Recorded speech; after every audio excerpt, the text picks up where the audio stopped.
je vous fais cette vidéo, du coup, c'est pour vous parler des sorties qui vont se dérouler dans la première moitié de l'année et qui me tentent beaucoup. Donc, je voulais en parler avec vous, vous dire ceci ça me tente, est-ce que vous aussi ça vous tente ou pas. Il y en a 2-3 où je suis encore mitigée, je sais pas si je vais sauter le pas dès que ça va sortir ou si je vais pas peut-être attendre un peu de voir les retours parce que, eh bien, voilà, le début de la saga m'a peut-être plu un peu, mais pas tout, voilà, pas tout, donc je suis pas sûre que tout ce que je vais vous montrer, je vais l'acheter, mais il y en a qui vont être fortement sûrs, de chez sûr, qui sont déjà en précommande sur Amazon. Donc on commence tout de suite avec le mois de janvier. Je me décale un peu et j'essaierai de vous mettre les couvertures si je les ai. Des fois on les a en avance, des fois on les a pas. On commence en mois de janvier avec la première sortie, je crois que c'est... Après les dates, je vais vous les dire, mais c'est toujours approximatif. Il se peut qu'il y ait des retards, ça... Donc, pour le 3 janvier, on a la sortie de Season tome 2 de Morgane Maucomble. C'est Un hiver pour te résister, c'est la suite sans vraiment être la suite, c'est plutôt un tome compagnon du premier tome qui était Un automne pour te pardonner. On suit l'histoire d'une jeune femme qui monte petit à petit pour devenir championne de patinage artistique et qui va se retrouver à faire équipe avec une grande star, une de ses idoles, Orion. Mais malheureusement, lui justement, il en a marre et il était très célèbre, il était très connu et voudrait arrêter. Mais là, on lui impose une dernière partenaire et du coup, les deux ne sont pas forcément en phase et on va sûrement avoir voilà, un petit plot comme ça en mode lui veut arrêter, mais elle veut devenir gagnante et les deux vont un petit peu se chamailler l'un l'autre, mais vont finir par tomber amoureux. Toi-même, tu sais comment ça se passe dans ce genre de romance. Donc, je vais voir ce que ça va donner. Je vais attendre certains retours parce que c'est vrai que personnellement, Un automne pour te pardonner ne m'a pas tant jailli que ça. Je l'ai lu, je l'ai bien aimé, mais du coup, de là à directement aller acheter le livre dès sa sortie, pas sûr du tout. Ensuite, en date du 11 janvier, on a deux mangas qui m'intéressent. My Happy Marriage tome 4 et Love Mix Up tome 7 qui vont sortir le même jour. Donc ceux-là, ils sont déjà précommandés et il n'est pas question que j'attende pour les lire. My Happy Marriage, on est sur l'histoire... alors, on est... C'était manga déjà et on est sur une histoire un peu urban fantasy. On est sur des clans japonais qui ont des pouvoirs ou pas, puisque celle qu'on suit justement était censée hériter d'un pouvoir, puisque son père s'est marié avec sa mère pour avoir des descendances qui ont ce pouvoir assez puissant, mais elle finalement ne l'a pas. Donc sa mère va mourir, il va la garder sa fille, évidemment il n'a pas trop le choix, mais il va se remarier et il va avoir une autre fille avec une autre femme et celle-ci est censée être la plus belle et hériter de toutes les caractéristiques. On a un peu une revisite du conte de Cendrillon, je trouve, avec la méchante belle-mère et la demi-sœur qui se comportent de manière exécrable avec cette jeune femme, qui du coup est dans sa propre maison mais qui est un petit peu considérée comme une servante, elle va devoir servir tout le monde, et jusqu'au jour où justement il y a un homme qui est réputé très sévère, qui doit se marier, et donc tous les hommes de clan doivent envoyer leur fille en mariage.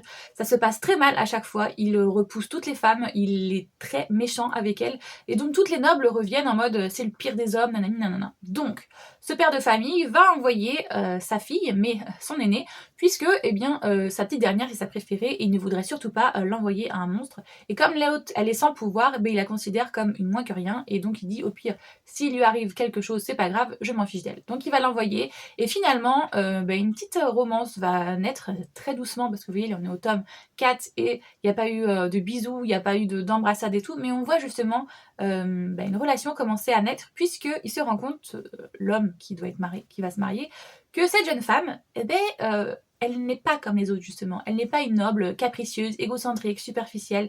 Elle est très gentille, très douce. Elle met la main à la pâte et voilà. Donc du coup, il apprécie énormément ce genre de tempérament. Et eh bien, on va avoir une petite romance qui va naître. Et là, justement, on est arrivé au tome 4. J'aimerais bien qu'on ait un bisou, qu'on ait du rapprochement plus. Après, comme je vous ai dit, il y a aussi Love Mix Up, tome 7. Et là, on est sur une romance MM. On est à la base sur un quiproquo. Un jeune garçon est amoureux d'une de ses camarades de classe. Il va lui demander sa gomme lors d'un contrôle et il va la faire tomber par terre. Et sur cette gomme, il y a écrit Ida, le voisin qui est devant lui. Et donc, quand ce jeune homme va ramasser la gomme pour lui rendre et qu'il va se rendre compte qu'il y a son prénom avec un cœur, il va comprendre que le jeune homme derrière lui est amoureux de lui. Quiproquo, puisque en fait c'est pas du tout ça qui se passe, mais du coup les deux vont apprendre à se connaître à cause de ce quiproquo et vont petit à petit bel et bien tomber amoureux l'un de l'autre. Et Au début j'avais un peu de mal parce que justement les choses sont posées de manière assez bancale, je trouvais, comme si en fait le gars en face de lui, il découvre qu'un gars est amoureux de lui et il se pose des questions en mode est-ce que c'est possible, est-ce que c'est pas possible, est-ce que je peux être attirée par lui, est-ce que je peux pas être attirée par lui, est-ce que je voudrais pas le connaître avant de... Enfin, je sais pas, la relation était un peu bizarre, un peu bancale, mais plus on avance et plus justement elle se stabilise et elle devient de plus en plus chou et j'adore. Donc j'ai hâte de lire le tome 7. Je suis pressée comme il n'y a pas. On arrive au 24 janvier et là il y a 2 sorties encore qui m'intéressent. On commence tout d'abord avec une BD, le Sad Ghost Club tome 2. Allez, j'arrive pas à le prononcer, excusez-moi.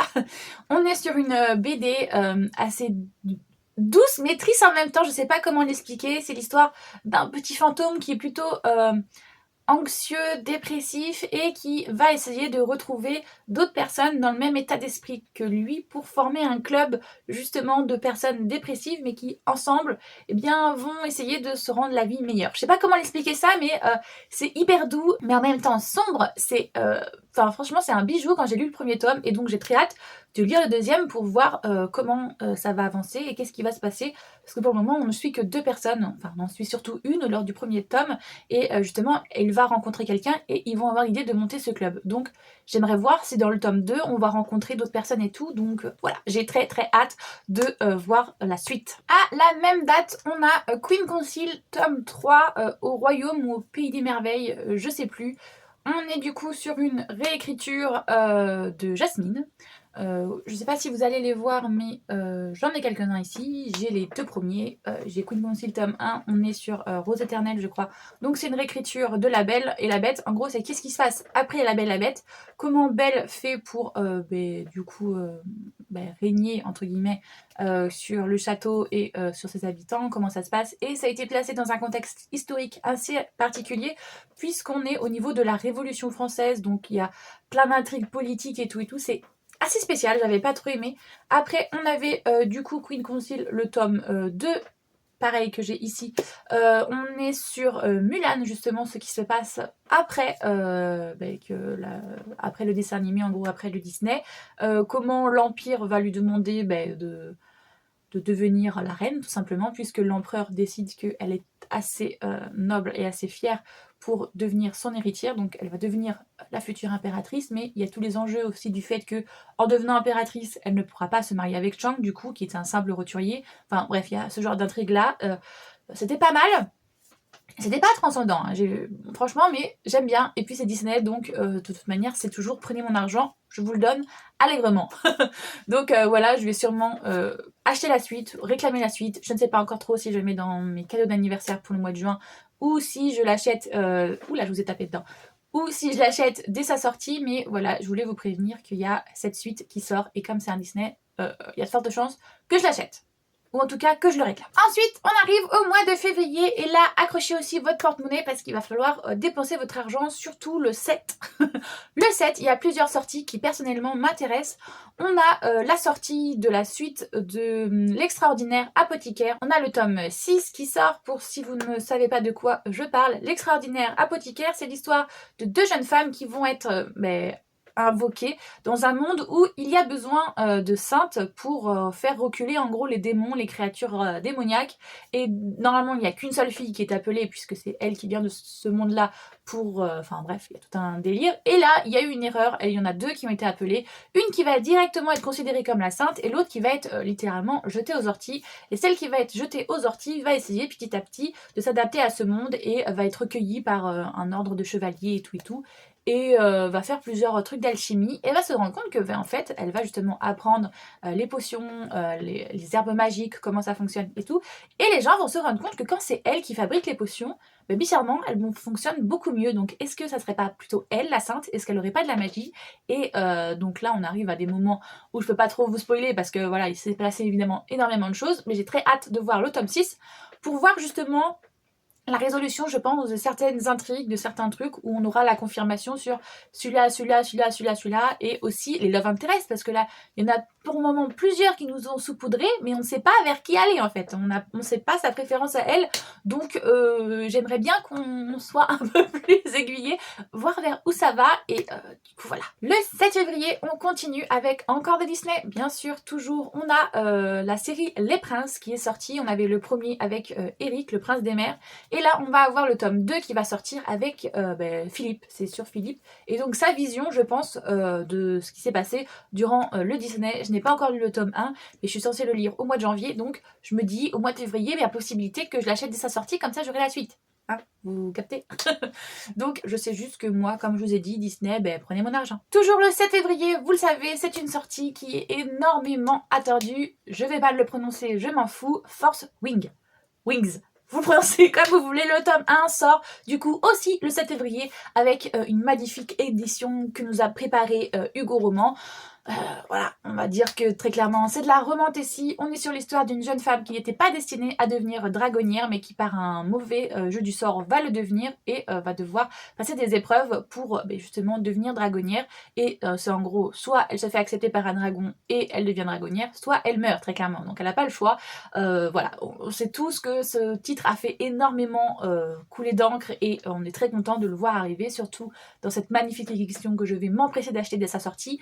Donc voilà, une petite romantécie à base de dragons, cavalières, je ne sais pas trop comment ça va se passer, mais j'ai très hâte de lire ça, parce que on lit beaucoup de romances sur les loups-garous, sur les vampires et tout, mais les dragons, c'est assez rare quand même, mais là je pense qu'avec cette sortie-là, on va avoir une vague de dragons qui vont sortir, mais tant mieux, ça changera un petit peu. Ensuite, on a une sortie qui... je suis mitigée comme ça, je sais pas trop si je vais y aller ou pas. On a la suite des Twisted de Anna Wang. Il y a eu Twisted Love que je n'ai pas aimé. Il y a Twisted Game qui est déjà sorti à l'heure où je vous mets cette vidéo, que je suis tentée parce que c'est quand même le trope bodyguard princesse, donc je suis tentée, mais je verrai du coup si celui-là me plaît, peut-être que j'irai voir la suite, mais si celui-là ne me plaît pas, j'arrêterai définitivement. Du coup, celui-là qui sort en février, c'est Twisted 8. On est sur une trope d'une jeune femme qui est étudiante en droit et qui va se retrouver dans la même association en tant que bénévole avec le frère de sa meilleure amie, Josh, qui lui est étudiant en médecine, et en gros ils vont se rapprocher, il va y avoir une attirance et ils vont coucher ensemble sûrement, voilà. La romance va se passer comme ça à peu près. J'en sais pas plus, je ne me suis pas trop intéressée pour le moment parce que comme je vous ai dit, le tome 1 m'a énormément refroidi, donc je vais voir ce qu'il en est du tome 2 pour après petit à petit, je sais pas si je vais continuer cette saga ou si je vais l'abandonner. En février toujours, mais là on part sur le 21, on a un nouveau Twist and Tale qui va sortir, oui, toujours plus. Celui-là c'est sur Merlin l'Enchanteur et sur Arthur particulièrement. Je crois que la phrase d'accroche c'est « Et si Arthur n'était pas destiné à devenir roi, à être roi ?» Donc voilà, je sais pas si vous connaissez le titre Merlin l'Enchanteur, le dessin animé, si vous l'avez vu quand vous étiez plus jeune, mais on a justement Merlin, un magicien, qui va aider le jeune Arthur à récupérer Excalibur qui est évidemment enfermé dans une pierre et le faire devenir le roi qu'il est censé être comme dans la légende arthurienne. Voilà, je sais pas trop vers où va aller ce Twist and Tale, mais je décide de les lire et je verrai si je les achète après ou pas. Mais il y a de fortes chances que je l'achète dès sa sortie parce que ça fait partie des collections que j'ai déjà commencé comme vous pouvez voir et que voilà, je vais acheter. Essayer d'acheter au fur et à mesure ou alors peut-être le mettre dans ma wishlist pour mon anniversaire ou mon Noël. Comme ça m'évitera de l'acheter parce que je vous avoue que là, on commence à perdre beaucoup de thunes et c'est que le début de l'année. On arrive au mois de mars et là on va commencer, je crois le 6 mars, avec 2 sorties manga qui m'intéressent. Encore une fois, on est sur La sorcière aux champignons tome 5 si je me trompe pas. Si vous connaissez pas La sorcière aux champignons, c'est l'histoire justement d'une jeune femme qui est en gros, il y a 2 magies, magie blanche et magie noire. La magie blanche évidemment est énormément sollicitée dans le royaume et la magie noire est très mal vue. On suit une petite sorcière justement qui fait de la magie noire, mais elle en fait c'est que elle absorbe les poisons, mais malheureusement derrière elle, elle laisse des champignons. Enfin il y a tout un truc comme ça, et donc elle n'est pas méchante, mais c'est quand même de la magie noire puisque c'est une question de poison et tout et tout. Donc voilà, les gens l'aiment pas du tout, alors qu'au contraire, c'est elle qui absorbe toute la méchanceté du monde et tout, pour pouvoir que les gens soient apaisés. Mais ce n'est pas comme ça qu'ils voient les choses, ils la voient de manière très, très péjorative, on va se le dire. Et un jour, elle va devoir recueillir un petit garçon qui est un peu maudit comme elle, et elle va faire en sorte que lui soit mieux vu, soit capable de ne pas être mal vu comme elle. Donc voilà, elle va essayer de l'élever du mieux possible. Donc c'est un petit truc tout doux, tout mignon que j'ai très hâte de lire. Sur le dernier tome, on est sur une fin en mode vous pouvez pas nous laisser comme ça les gars. On veut une suite absolument, donc j'ai hâte d'avoir ce tome et de pouvoir continuer à le lire. Ensuite on part sur un manga qui s'appellera Twisted Wonderland. C'est une amie à moi, Léa, qui m'en a parlé parce qu'à base, je crois que ça devait être un jeu et elle nous avait montré plein de visuels en mode vous avez vu, c'est trop bien et tout et tout. Et c'est vrai que je trouvais ça assez génial, assez oufissime. Mais voilà, je suis pas trop adepte des jeux, donc quand j'ai vu qu'il sortait un manga, je me suis dit hé hé, voilà, là vous savez me parler. Donc on est sur l'histoire d'un jeune garçon japonais, si je me trompe pas, qui doit rentrer dans une école de, je sais plus trop quoi, de kendo, je sais plus, mais qui va être aspiré dans un étrange lieu, qui va l'emmener dans une école qui s'appelle Night Raven, je crois, je sais plus le nom de cette école, et en fait elle est divisée en 7 dortoirs, et chaque dortoir représente un méchant Disney en fait. Donc voilà, vous avez compris mon engouement. On a un dortoir qui représente la méchante reine, un autre où c'est le docteur Facilier, un autre où c'est Hades, un autre où je sais plus ce que c'est, Scar peut-être bien, je sais plus. Bref, on adore forcément et j'ai trop hâte. En plus, ils vont sortir une petite édition collector pour le premier en version française avec un petit artbook je crois dedans. Donc bon, ça va être prenez mon argent direct. Le 13 mars, on a Les Dieux du Corpus, tome 5 qui va sortir. Donc je vous le mets là, mais moi, je suis clairement à la bourre. Je ne lis que le tome 1, Léander. On est sur l'histoire justement d'un homme qui est à la fac, qui est dans un campus, qui est très sportif, droit, qui veut absolument réussir et tout, et qui va rencontrer une jeune femme, Nyx, qui est une jeune femme d'une famille de mormons. Et donc quand elle a réussi à s'échapper de sa famille, la première chose qu'elle s'est dit, c'est je vais aller à la fac et je vais être libre. Donc on a ces deux contraires comme ça qui vont s'attirer et voilà, créer une romance toute géniale. Ce qui est bien dans Les Dieux du Campus, c'est qu'il y a beaucoup de représentativité. Comme je vous l'ai dit, la première du coup, c'est une relation MF avec un gars et une fille. Le tome 2, que je suis censée lire d'ailleurs dans pas si longtemps que ça, c'est Sander qui est un cheerleader et du coup il va tomber, lui c'est une romance MM, il va tomber amoureux si je me trompe pas d'un hockeyeur. Et donc du coup on va avoir une relation assez conflictuelle entre les deux parce qu'il y en a un je crois qui s'assume mais l'autre qui ne s'assume pas du tout, mais c'est pas grave. Et en fait un tome sur deux c'est comme ça, c'est MM, MF, MM, MF. Et si je me trompe pas, le tome 5 qui va sortir c'est Silas, donc c'est le frère de la fille qui est dans le tome 1. Si je me trompe pas, parce que je sais que les deux derniers c'est Silas et Scott, mais je sais plus dans quel sens ils sont. Voilà, donc en gros à chaque fois c'est un tome compagnon, si je puis dire, c'est sur une romance d'une des personnes de l'équipe. Donc c'est, je sais pas si je serai à jour au moment de sa sortie, il y a peu de chance, donc au pire, c'est pas grave, je le mettrai dans ma wishlist. Cynthia me le mettra de côté. Mais voilà, je voulais vous en parler. Il y a cette suite qui sort. Toujours au mois de mars, on a un Ali Hazelwood qui sort, les gars. On a Check and Matt qui sort. Alors j'ai vu plusieurs dates. Il y en a qui disent que c'est le 27, il y en a qui disent que c'est le 28 mars. Enfin bref, fin mars normalement, il y a Check and Matt de Ali Hazelwood qui sort. Ça va être une romance entre deux rivaux, si j'ai bien compris, dans un championnat d'échecs. Je sais pas de quoi plus ça parle, je m'en fiche. De toute manière, Ali Hazelwood, je lui fais confiance les yeux fermés. J'ai lu The Love Hypothesis et Love on the Brain, j'ai adoré. Donc de toute manière, je compte bien lire tout ce qu'elle sort, puisque je vous ai pas encore dit, mais après, dans l'année, elle va encore sortir un autre en français que je vais lire aussi. Voilà, il n'y a pas... ça sera elle, c'est une des... que je suis sûre, en fait, d'acheter, en fait. Il n'y a pas... est-ce que je vais attendre les critiques qui sortent? Non, c'est j'achète, c'est prends mon argent direct.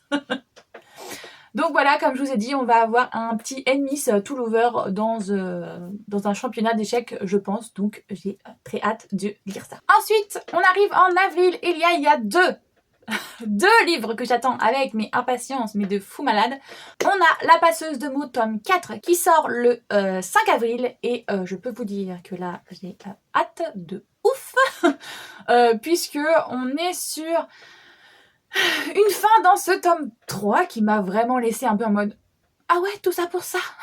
Donc il y a intérêt d'avoir un peu plus de rebondissements dans le tome suivant parce que sinon malheureusement je risque de m'essouffler. La passeuse de mots, c'est l'histoire d'une jeune femme qui est la fille de la pâtissière du roi de son royaume, et dans ce royaume il y a un traité pour que les créatures magiques ne puissent pas utiliser la magie jusqu'au jour où il va y avoir justement, normalement le traité doit être signé pour que la magie perdure, enfin le traité anti-magie perdure, mais là ce jour-là il va y avoir un attentat et donc du coup ce traité ne sera pas signé et les créatures magiques vont pouvoir revenir et il va y avoir tout un tas de problèmes. Et à ce moment-là, cette jeune fille qui était juste une dévoreuse de livres, fille de pâtissière, va se rendre compte que c'est une élue. Elle va devenir la passeuse de mots, celle qui a une magie assez spéciale quand elle récupère certains mots. Ces mots ont un pouvoir, par exemple, si elle récupère le mot écho, eh bien, elle va pouvoir parler de manière voilà, à se faire entendre par toute la foule en parlant normalement. Enfin, vous voyez ce genre de choses. Voilà, Protego, elle peut faire par exemple un bouclier magique autour d'elle. Vous voyez, il y a des mots comme ça qui lui déclenchent des pouvoirs assez impressionnants. Et donc, on la suit dans sa quête justement pour acquérir de la puissance, puisqu'au début, c'est une petite jeune fille toute frêle. Donc, petit à petit, elle va avoir un guide qui va l'apprendre à se battre, à devenir de plus en plus endurante et à acquérir de plus en plus de mots. Elle va aussi justement au fil de ses aventures se créer une espèce de petite famille, de petite guilde si je puis dire, et voilà, j'étais très contente du premier tome, il était voilà, très équilibré. Le deuxième, ça commençait à être un petit peu plus déséquilibré, j'étais un peu en mode ouais bon voilà, on verra dans le troisième. Le troisième, j'ai été hyper déçue parce que c'est très lent, très contemplatif et voilà, très clairement, sans vous spoiler, du début du tome à la fin du tome, ils sont toujours dans le même lieu. Et moi, ça c'est un truc qui me choque. Dans de la fantasy, normalement, justement, tes héroïnes sont censées, ou tes héros, sont censés avancer pour, voilà, comme dans les premiers tomes, ils vont vers quelque chose. Et là, rien que ça, déjà, moi, j'étais en mode, pardon. Donc, j'ai hâte de voir ce tome 4, vers où les auteurs nous emmènent, s'ils vont repartir vers de la fantasy, où on va avoir des quêtes et des choses à faire, parce que le tome 3 m'a déçu, et si le tome 4 malheureusement me déçoit aussi, ben je serai dans pas dans l'obligation, mais je pense malheureusement arrêter de cette saga, alors que franchement, les personnages, je les adore, hein, Kylian et tout, je les kiffe de ouf, mais c'était lent et c'était long, donc on verra. Le 17 avril arrive un tome que je suis sûre que vous aussi attendez avec beaucoup d'impatience. On a la saga de Rennes, tome 5, le dernier Gold, qui est censé sortir. Et comment vous dire que j'ai hâte de voir cette fin, même si je pense que ça va être un gros pavasse, vu comment le tome 4 se termine, les gars, il y a intérêt qu'on ait une bonne fin, parce qu'il y en a marre justement de ces bouquins où elle nous met des fins de malade, où t'es en mode je suis en PLS. Donc on est sur une réécriture du conte de Midas, de l'histoire de Midas, qui est le roi au toucher d'or, si vous ne connaissez pas. Et au tout début, voilà, sans vous spoiler, on suit une jeune femme, une de ses favorites, qui l'a réussi à transformer en or. Elle est littéralement, hein, les peaux, les cheveux, l'ongle, tout, les dents, tout est en or chez cette jeune femme. Et du coup, eh bien, c'est sa favorite et elle est enfermée littéralement dans une cage un peu comme les lions dans les cirques, vous savez, qui ont des passerelles pour aller de pièce en pièce, mais comme ça, personne ne peut la toucher, personne ne peut la voir. C'est ça, précieuse. Et très clairement, elle a un gros syndrome de Stockholm. Et voilà, on va la voir justement tout au long de cette saga, on va la voir évoluer, prendre en indépendance et devenir une femme forte comme on aime, malgré tous les trigger warnings qu'il peut y avoir. Justement, il y a énormément de violence, il y a des agressions sexuelles, il y a de la violence aussi bien physique que psychologique, il y a des morts, enfin voilà les gars, je vous préviens, il y a des gros trigger warnings, ce qui a fait que le premier tome, je n'ai absolument pas aimé et je ne voulais pas y aller. Tout le monde m'a dit « Hello, essaye le deuxième, tu verras, tu comprendras mieux pourquoi ». Et en effet, en ayant lu le deuxième tome, je comprends pourquoi l'autrice nous malmène dans ce premier tome et pour en arriver à là où on arrive dans le quatrième, forcément, voilà. Mais je suis contente et j'ai hâte, franchement, de voir ce dernier tome et de voir comment cette saga se termine parce que là, les gars, on est mal. J'allais oublier de vous parler à la fin du mois de mars, le 30 mars, il y a le tome 3 du coup de Season de Morgane Maucombe qui va sortir, qui s'appelle Un printemps pour te succomber. On est sur une jeune femme qui est fleuriste mais qui est fauchée et sa famille décide de lui donner de l'argent mais à une condition qu'elle se fiance et qu'elle se marie avec son ex qui est une personne hyper toxique et donc elle ne veut absolument pas revoir. Donc elle va s'associer avec un parfait inconnu qui est je crois un jeune PDG d'une entreprise d'escorte ou je sais plus, enfin bref. Et lui, il a de multiples scandales derrière il a plein de casseroles aux fesses, quoi. J'arrive pas à dire ce que je veux dire. Et donc, du coup, il va être OK, il va bien vouloir faire ce marché-là avec elle. Donc, on a un petit fake dating de ouf. Voilà, je suppose qu'ils vont littéralement tomber amoureux en faisant semblant d'être fiancés. Donc, peut-être. Je dis bien peut-être que je craquerai pour celui-là parce que les fake dating, ça marche toujours avec moi. Donc on verra. Au mois de mai, on a un Ali Hazelwood qui pop encore. Cynthia m'a dit que ça s'appellera La science de l'amour en français, mais en anglais c'est Love Theoretically ou Theoretically Love, je sais plus comment il s'appelle. Mais voilà, je vais vous mettre la couverture en anglais, comme ça vous verrez de quoi je parle. Et vu que je sais pas à quoi elle va ressembler en français, je peux juste vous dire que Cynthia m'a dit qu'il allait sortir et que pour elle, ça allait être La science de l'amour. Je suis en mode, ils pourraient pas regarder le vrai titre comme ils ont fait pour Love on the Brain et The Love Hypothesis, ça serait beaucoup mieux. Mais voilà, je vous dis ce qu'elle m'a dit, mais on ne sait pas vraiment. Là, on est au mois de mai, donc c'est quand même dans plusieurs mois. Et en France, l'édition française, ça a le temps d'énormément changer en général. On est sûr pour le premier trimestre comment ça va, mais dès qu'on attaque le deuxième trimestre, là, les éditions, voilà, dans leur planning, c'est trop loin. Donc, ça sera, comme je vous ai dit, Love Theoretically et c'est du Ali Hazelwood. On est, je pense, encore dans l'univers universitaire. Alors, il est quand sorti en anglais pour le moment, donc pour moi, c'est des hypothèses au vu de la couverture. Je sais pas si c'est un professeur avec sa comment on appelle ça, son assistante, vous savez, en université, on peut avoir des profs qui ont des élèves, mais qui sont leurs assistantes, qui font un petit peu de travail, genre à mi-temps pour eux. Donc je sais pas si c'est ça ou si c'est deux profs qui ont des visions totalement différentes, genre, je vous dis une connerie, mais genre un prof de philo et un prof de sciences, et qui du coup, voilà, vont avoir un petit accrochage comme ça. Je sais pas du tout de quoi ça parle, mais de toute manière c'est Ali Hazelwood, donc ça va être prends mon argent et puis c'est tout.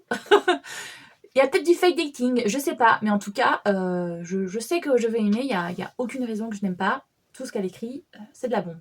Donc voilà, je vous la mets. Moi, je suis sûre de l'acheter. Vous, je sais pas ce que vous allez faire, mais si vous avez un doute, foncez. En général, ces romances, elles sont hyper bien faites, hyper addictives et hyper page turner. Il y a le Hades et Perséphone tome 4 aussi qui est censé sortir, mais alors là je sais pas si c'est le mois de mai ou le mois de juin, j'ai vu plusieurs dates donc je vous le mets juste comme ça. Il va sortir du coup durant cette période. Hades et Perséphone, eh bien c'est l'histoire, c'est une réécriture tout simplement du mythe de ces mêmes personnes. On est sur l'histoire d'une jeune femme, c'est un urban fantasy quand même, qui est une jeune déesse et qui a une mère hyper toxique, Déméter. Je sais pas si vous connaissez le mythe, mais du coup, elle va décider de s'émanciper, de vouloir vivre avec les humains, vu qu'elle n'a pas beaucoup de pouvoir, et d'aller à la fac et de devenir journaliste jusqu'au soir où elle va rencontrer Hadès dans sa boîte de nuit, et elle va faire une partie de poker avec lui, et en perdant, eh bien, elle va passer un pacte sans s'en rendre compte. Elle va devoir instaurer la vie dans les enfers, sinon elle restera enfermée dans les enfers. Et on a comme ça une histoire d'amour qui va naître entre ces deux dieux que tout oppose, puisque elle, c'est la déesse, c'est une jeune déesse, voilà, il y a quelques années, enfin une vingtaine d'années, du printemps, donc de la vie, de la fertilité et tout ça, alors que lui, enfin franchement, Hadès, c'est un des plus vieux dieux, il a des milliers d'années, et c'est le roi, enfin c'est le roi des morts, c'est le roi des enfers. Donc forcément, voilà, deux dynamiques que tout oppose, mais qui finalement, ben, l'un va tomber amoureux de l'autre, et voilà, ça... J'ai hâte de lire le tome 4 parce que dans les deux premiers tomes, je n'aimais pas du tout le caractère de Perséphone, mais à partir du tome 3, justement, elle prend du plomb dans la cervelle et donc j'apprécie plus les personnages, même si Hadès dans le duo restera mon préféré. Voilà. Par contre, c'est une romance avec énormément de smut, les gars. Si vous n'aimez pas ça, passer parce que voilà, mais j'ai quand même hâte de voir la suite, de voir où va nous emmener l'autrice. Et au mois de juin, on est aussi censé avoir du coup Force Wing tome 2. La suite va sortir du coup assez rapprochée, je trouve, finalement, avec le tome 1, mais en même temps c'est normal puisqu'ils sont déjà sortis en anglais depuis un moment, c'est juste que nous, le temps de faire la traduction, bah du coup voilà, on va avoir les suites assez rapprochées et c'est tant mieux je pense parce que si à la fin on a un petit cliffhanger des familles qu'il faut absolument qu'on sache la suite, voilà, on aura la suite pas 2 ou 3 ans après, on l'aura quelques mois plus tard, donc ça sera assez cool. Ça sera la suite de, comme je vous ai dit au début de la vidéo, d'une jeune femme qui n'était pas destinée à devenir dragonnière, mais qui finalement va le devenir et eh bien, je ne sais pas plus, je sais déjà pas grand chose sur le tome 1, donc imaginez bien que le tome 2, je ne sais pas, j'espère juste par contre qu'il y aura aussi la même version collector que le tome 1, parce que voilà, moi je suis de la team Utoke, j'aime bien si j'ai des brochets que ce soit tous les mêmes brochets, que j'ai pas des brochets et des poches. Et vous voyez là c'est pareil, la passeuse de mots, j'ai acheté les 2 premiers en relié, j'attendrai que le 3 sorte en relié, je ne vais pas acheter le tome 3 en branché, il en est pas question, je préfère le lire à la médiathèque ou l'emprunter à quelqu'un qui l'a déjà. Mais voilà, j'espère qu'on aura tous nos beaux reliés et toutes nos éditions qu'on adore, parce que sinon ça va pas le faire. Eh bien voilà, je vous ai parlé de tout ce qui attend pour le début de cette année 2024. Je sais pas si vous, il y a des titres qui vous intéressent ou pas, c'est une liste plutôt exhaustive, je vous avouerai que c'est ce qui m'intéresse moi, mais je sais pas si vous, il y a des titres que je n'ai peut-être oubliés, que j'ai pas mis et qui vous intéressent, il n'y a pas de souci, il y a l'espace commentaire qui est là pour ça, on pourra en parler. Si vous avez aimé la vidéo, n'hésitez pas à liker, ça fait toujours plaisir et ça aide au référencement énormément. Et puis si vous souhaitez voir le reste de mes vidéos, n'hésitez pas à vous abonner. Moi j'espère que tout va bien pour vous, que vous faites de très bonnes lectures et je vous fais tout plein de gros bisous.